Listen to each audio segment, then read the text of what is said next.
Where we don't have control, we experience fear. Try to see where you can let go of control and trust. Even if you walk down the street, you might have an accident. If you can go swimming, you might drown. A professional singer can still make mistakes. Give up the illusion of having any sort of control, and you will be liberated and one more step away from your fear. And again, it's a process of trusting our higher self to guide us, trusting that everything is exactly as it should be. Number 2, be positive. I am Mr. Positivity. Whenever fear strikes, flip it over. Instead of thinking of something bad that can happen, think about something positive. What's a positive outcome to your fear?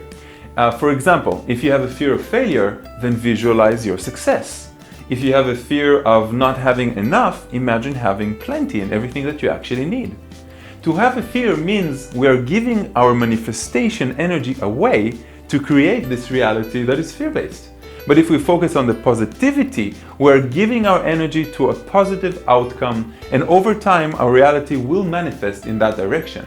So instead of focusing on the fear and the problem, we focus on the solution and on the positivity. Number 3, breathe.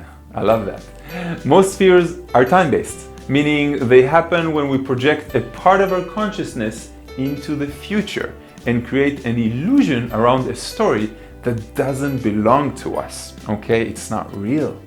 That illusion is something that we temporarily believe as real, and therefore we conjure up the fear of it being real and maybe actually happening. Our breath, as in many practices, brings us back to the focus of the now moment. Now, of course, deeper breaths also bring other wonders, like a deep cleansing of our system. Why do you think paramedics always give people who are frightened or in shock a breathing bag? To calm them down, to bring them back to the present moment. And I can also tell you that when we are breathing slowly, we're telling our body that it's safe and everything is okay. Now, when we are fully in the present moment, we understand that the fear is an illusion and we treat it as such. Number 4, gratitude. This is like positivity, but with a little twitch. Every human emotion has its own unique frequency. When we choose to concentrate on another emotion, it can actually cancel the fear out. In this case, to show gratitude for something that we already have can eliminate the fear. If we are afraid that our partner will cheat on us, we can show gratitude to the fact that it hasn't actually ever happened before. If we are afraid of flights, we can show gratitude for all those times we have flown and nothing bad happened. If we're afraid of not having any money, we can be grateful for the things that we do have. You see how simple this can actually be? But you have to be aware of your fear to practice this. When we show gratitude, we are raising the frequency of our body, and that immediately cancels out any other negative emotions that might come up. And that includes fear, because fear is the opposite of love. Number 5, read. Now, what do I mean read? You can find good articles and good books that deal with your particular phobia or fear. In today's world, there are many experts in every possible field that you can imagine on facing different fears. Relationship, body acceptance, abandonment, commitment issues, or anything you can really imagine, really. There's like a whole bunch of articles, a whole bunch of books about anything, and people who actually have done it, practiced it, succeeded, so you can learn from them. Try to see if you can find a good book, possibly an internet forum, an article that deals with your specific fear, and see what they have to say about that. There's lots. Don't think that you're the only person in the world that is dealing with this. There's plenty of others, always. Number 6, seek help. Other people may help you with your fear. You shouldn't deal with it by yourself. Don't be afraid to ask for help. This can be a friend, it can be a relative, someone close to you, or even a professional therapist. Get another opinion, an objective one at that. We are not objective to our fears, quite the opposite. We are subjective to our fears. We take them too seriously. When we talk to someone, they can open up our minds to alternative thinking, to more methods of understanding, perhaps from something that they know and they experience. So don't be afraid to ask.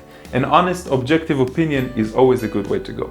Number 7, energy work. okay? Now this solution is not for everyone, but more for the spiritually evolved people that understand that everything is a frequency, including our thoughts, our emotions, everything. Now there is an amazing exercise that you can do.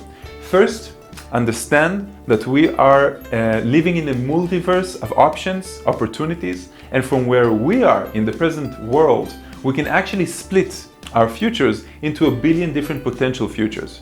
And each option may be different for you. Now, some options will be better, some worse. In some futures, your fear will manifest, and in most worlds, your fear will not. Now visualize the future or the future world, one of those potential futures, where the end result will be the absolutely best one for you. Don't try to overcomplicate this future. Try to have everything be exactly the same way, but you are different. You are living fear-free of what it is that you are anxious about. Okay? Now connect with that self, connect energetically with that alternative future that can be real in a world that is just like yours, and see and feel the different vibrations and the different alignment, and ask to receive that information, that vibration from that future self. You will soon see that you feel less afraid of that particular thing you are afraid of. Next one is diet. Now, the emotional body is deeply impacted by the physical one. Did you know that the food you eat can have a dramatic impact on how you feel? Sugars, additives, sweeteners, other chemicals in our foods have a surprisingly powerful effect in getting our body out of balance. Now, if you can, stick to a clean diet. I know it's not easy for everyone, but you should know it has a very, very strong effect. Mostly fruits, mostly vegetables.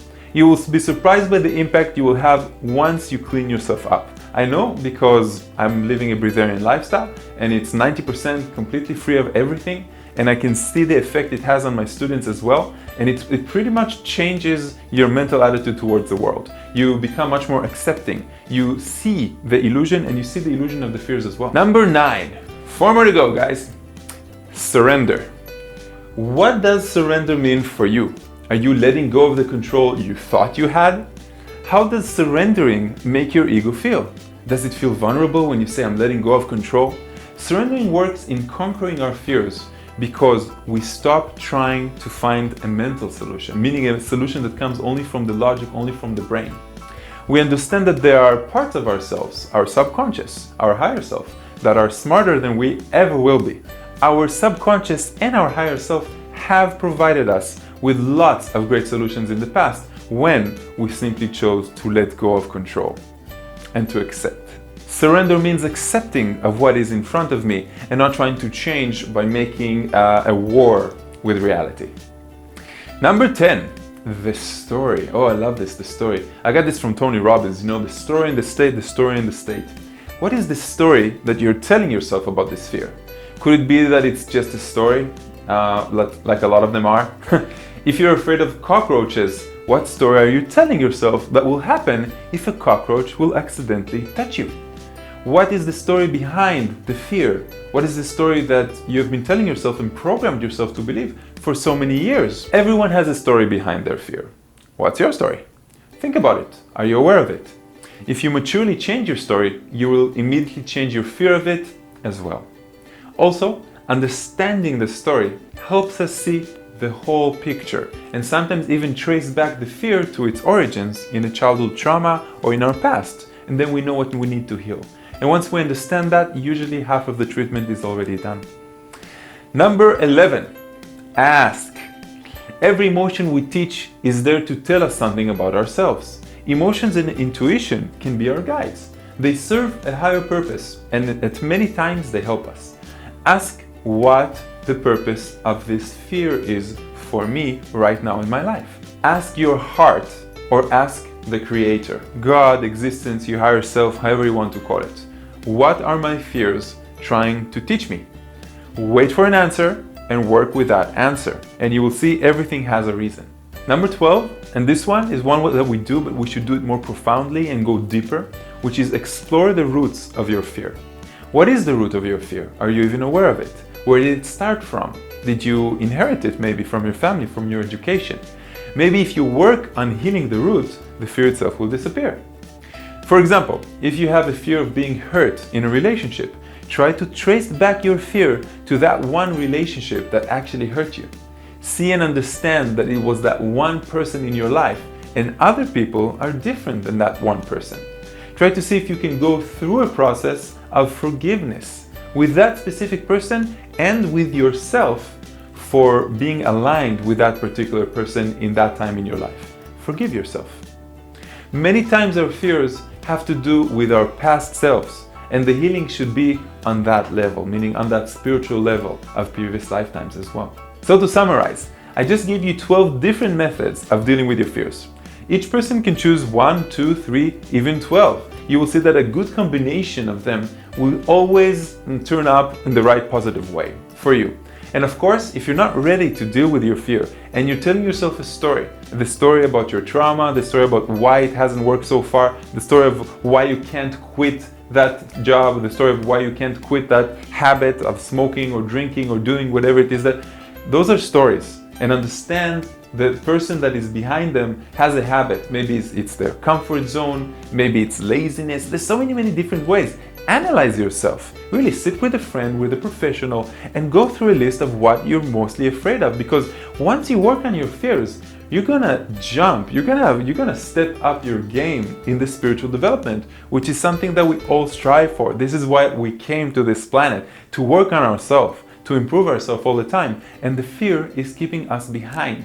If you analyze the person that you were a few years ago and you compare it to the person that you are today, doesn't matter female, male, or how old you are, you will see that the change occurred because you became more courageous with doing different things in your life. And that means that you have dealt with certain fears naturally, with help, by itself, with other people, or you just let go of something and you became a better person because of that. So my friends, my name is Maor. Thank you very much for watching me. My website is www.maor.com. Namaste, and I'll see you in the next video.